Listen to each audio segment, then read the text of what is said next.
Welcome. This Reformation, we're looking at Luther's offsider, a guy called Philip Melanchthon.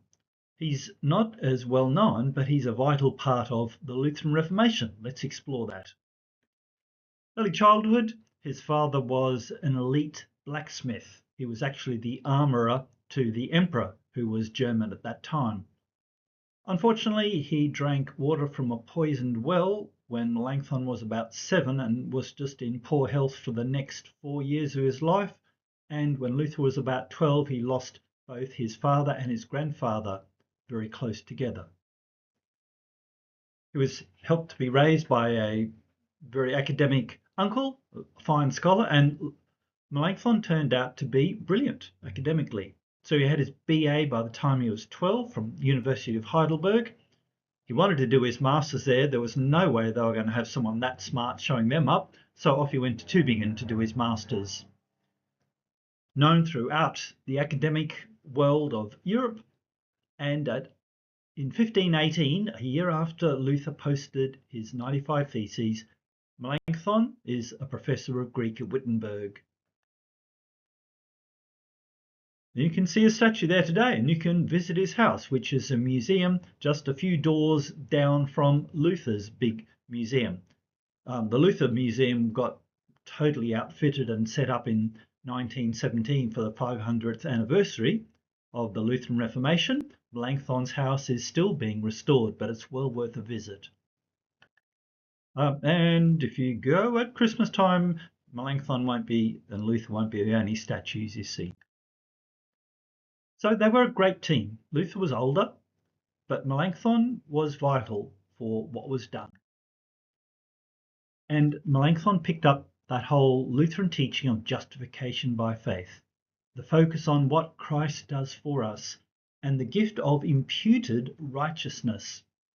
And because Luther was under a papal ban and it wasn't safe for him to leave Wittenberg, people were allowed to kill him with the Pope's blessing.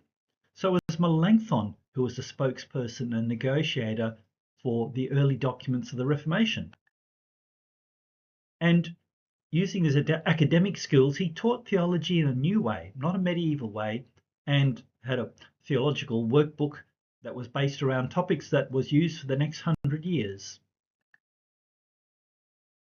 The newly appointed Holy Roman Emperor, Charles V of Spain, had problems. So the Pope is wanting him to clamp down on this terrible Lutheran teaching and nip it in the bud, send in the troops.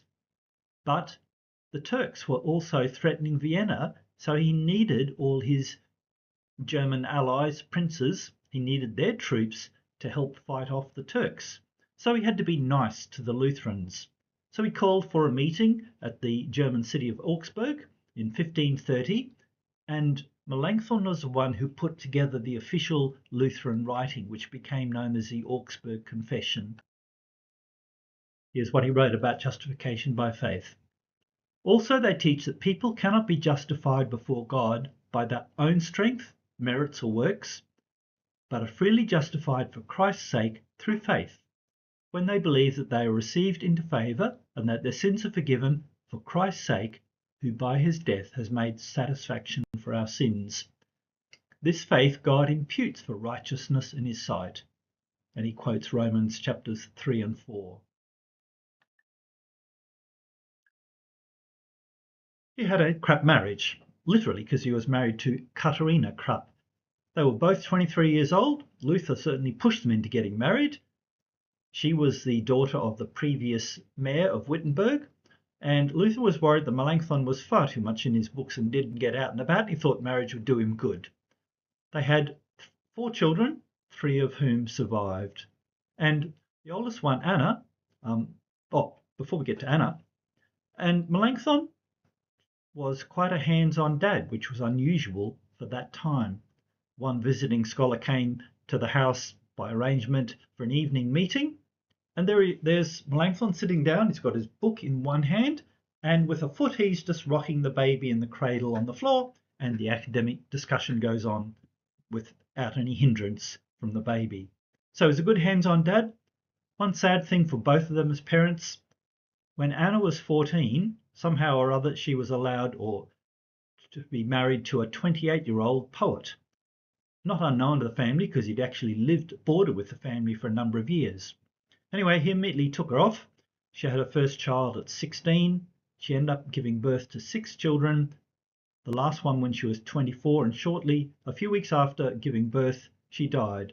And the relationship was horribly emotionally abusive, and certainly Katerina, Mrs. Melanchthon, was very keen to support her daughter or get her out in any way that she could, and it didn't happen. Then they tried to get custody of the children. I'm not sure what happened, but at least one of the granddaughters refused to live with her father and came to live with the grandparents. So there's that personal sadness and distress, along with the academic brilliance and the public success. He was very good at church organisation and setting up an education curriculum. So in the new Lutheran areas, Melanchthon and Luther went in, helped organise parishes and congregations, made sure pastors were able to teach good material, and they also set up schools. And Melanchthon was very good at this, and it was interesting at that time.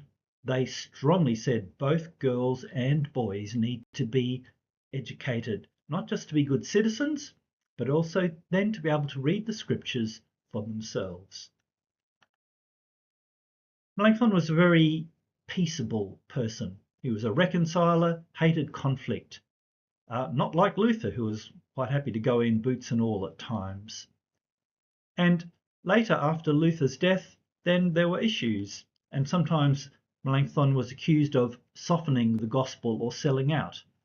But he was trying to not cut himself off totally from the Catholic Church at that time. He was trying to find a way for them to be together and work together. And of course, the Catholic Church mainly refused, and after Luther's death, the troops were sent in literally to sack Wittenberg.